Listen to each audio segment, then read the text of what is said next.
Hello everyone, welcome back to my YouTube channel. This is me Shmeet Kaur and you guys are watching Study with Ishu. So आज हम start करने वाले हैं The Road Not Taken NCERT question answer. So let's begin. अगर आपने अभी तक इसकी समरी वीडियो नहीं देखी है so please just go and watch that video. I'll mention the link in the description box. So question number 4 says where does the traveler find himself? What problem does he face? So यहाँ जो traveler है उन्होंने अपने आप को कहाँ पाया और क्या प्रॉब्लम उन्होंने उसके बाद फेस करी. It is very important question and common question.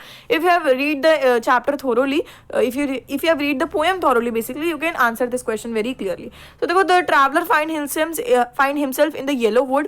Traveller ने अपने आप को येलो वुड में पाया एंड एट अ पॉइंट उन्होंने वहाँ पाया basically where are the two roads diverge, जहाँ दो रोड्स डाइवर्ज हो रही थी and there he is unable to decide on which road he should walk and he should continue his journey, है ना.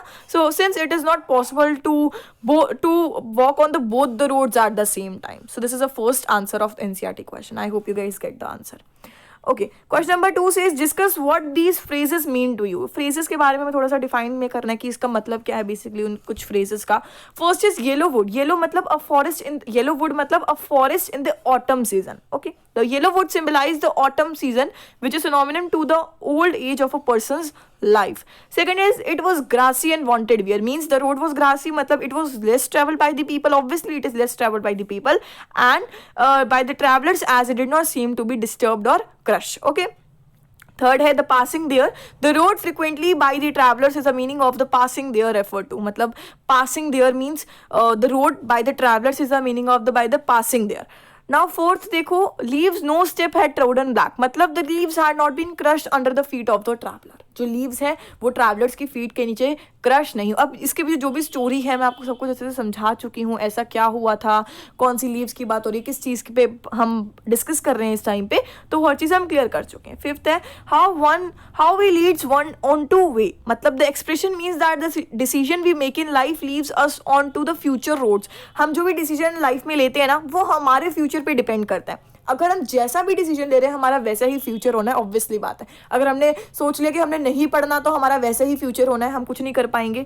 ठीक है, अगर हमने सोचा है कि हाँ हमें इतने मार्क्स स्कोर करने हैं, हम ये चाहते हैं लाइफ में करना और वो चीज़ हम कर भी पाएंगे और हमारा फ्यूचर भी फिर उसी अकॉर्डिंग बनेगा, है ना. ऐसा नहीं होएगा ना कि हम बैठे बैठे सोच लें कि हमें लाइफ में मूव ऑन करना है, हमें ये करना है वो करना है, सपने देखते रहें एंड कुछ होए ना, है ना, क्योंकि हम मेहनत ही नहीं करेंगे. The expression means that the decision we make in life lets to our future roads और path that we have to take we on move in life. Okay, I hope it would be clear. Screenshot ले लीजिए. Okay, third देखो, is there is any difference between the roads as a poet describe them. अब कोई difference है road पे जो poet ने describe करा था. फर्स्ट है इन स्टांजास 2 and 3. सेकेंड और थर्ड स्टांजा अपनी बुक खोलो एनसीईआरटी की इंग्लिश की भी हाई बुक खोलो और देखो सेकेंड और थर्ड स्टांजा में क्या था. तो basically in stanzas to the poet explains the only difference between the two was that one he chose was grassy and wanted wear. So ये क्वेश्चन बेसिकली फॉर्म होता है कि जो पोएट ने देखो कौन सी रोड है वो चूज करी थी जो कि ग्रासी एंड वांटेड वियर थी. It seems to be less worn by travel. इसका मतलब क्या था कि वो ट्रैवलर से मतलब काफ़ी कम लोगों ने उसको ट्रैवल करा था, उस रोड पे काफ़ी कम लोग गए थे. However on second thought it seems to be equally worn down in the similar manner, but in stanza 3 he says that one that morning both the roads seemed to be equally covered with the autumn leaves and it seemed no traveler had so walked with the other paths. Okay, अब आप देखोगे ना third stanza में तो उन्होंने mention करा है poet ने and both the morning equally lay in the leaves no step had trodden black. So basically यही है इसका मतलब. देखो सेकंड देखो, in the last 2 lines of the poem says. अब देखो last 2 lines of the poem मैं आपको मेंशन करती हूँ. I took that one less travelled by and that has made all the difference. इसका मतलब क्या है इस लाइन का, बेसिकली वो यही पूछ रहा है. Okay, in the last 2 lines of the poem the poet says that he took the road which is less traveled by the people and that has made all difference in his journey of life. now poet says कि उन्होंने वो road choose करी basically travel करने के लिए जो कि बहुत ही basically it was less travelled by the people and has made all the difference in his journey of life. अब देखो आपके एग्जाम में ऐसे तो आएगा नहीं कि इन the last 2 lines of the poem. ऐसे आ सकता है मैम लाइन दे सकती हैं कि like I took the one less travelled, इसका मतलब क्या है ऐसे बताओ, what is the meaning of this, ऐसे करके. तो you can easily answer that question. Question number 4 देखो, what do you think the last 2 lines of the poem mean. अब ये भी चीज़ वही है कि वो last 2 lines of the poem का मतलब क्या है. मतलब ये इंपॉर्टेंट है, बार बार क्वेश्चन रिपीट हो रहा है, इसका मतलब ये इंपॉर्टेंट है. बहुत ही छोटे से हैं, बस 4 ही थे आपके क्वेश्चंस. देखो आंसर नंबर 4 हमें क्या कहता है. The poet says he made a decision to take the challenging path and stood by his decision and has accepted the reality of his life. In the last 2 lines of the poem when he says I took the road which is less traveled by the people that made all difference in his life. Okay, it means that his choice is to be different was the cause of his life changing for the good for the bad. अब देखो हम like मैंने आपको जब chapter पढ़ाया था तो मैंने आपको ये चीज़ समझाई थी कि हम वही जो डिसीजन है अपना लेते हैं जो कि जब जो सब ले रहे होते हैं हम सोचते हैं हम भी यही कर लेते हैं, है ना. ये इसी पे जस्ट अगर देखो जो पोएट है उन्होंने कौन सी रोड ट्रैवल करी जो कि कम ट्रैवल थी बाय द पीपल. मतलब it was grassy and wanted wear ना. तो हम क्या करते हैं, ये लोग यहाँ चले हम भी पीछे भी चलना शुरू हो जाते हैं, भेड़ बकरी की चाल में ऐसे चलना शुरू हो जाते हैं. ऐसा नहीं करना, हमें कुछ अलग करना है अपनी लाइफ में, सबसे अलग.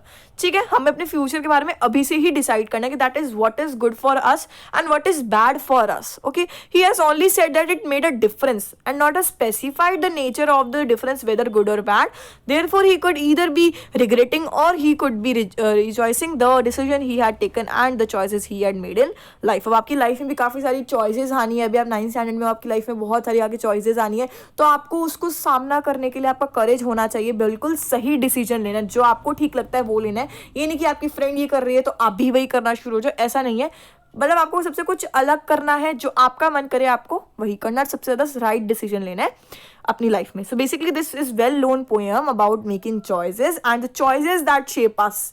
Robert frost is an American poet who right simply. उन्होंने बहुत ही ईजी वे में बताया but about common ordinary experience. So this was your NCERT. Enough थी, इतनी ही एनसीईआरटी था. आपके 4 ही क्वेश्चन थे एनसीईआरटी में. आई होप आपने क्वेश्चन आंसर, अब आप जल्दी से क्वेश्चन आंसर के लर्न कर लीजिए. तो मैं आपको मिलूंगी अगली वीडियो में. अगर आपको कोई भी डाउट है तो आप कॉमेंट सेक्शन में लिख सकते हो. I will meet you in the next video. Till then, bye bye and take care.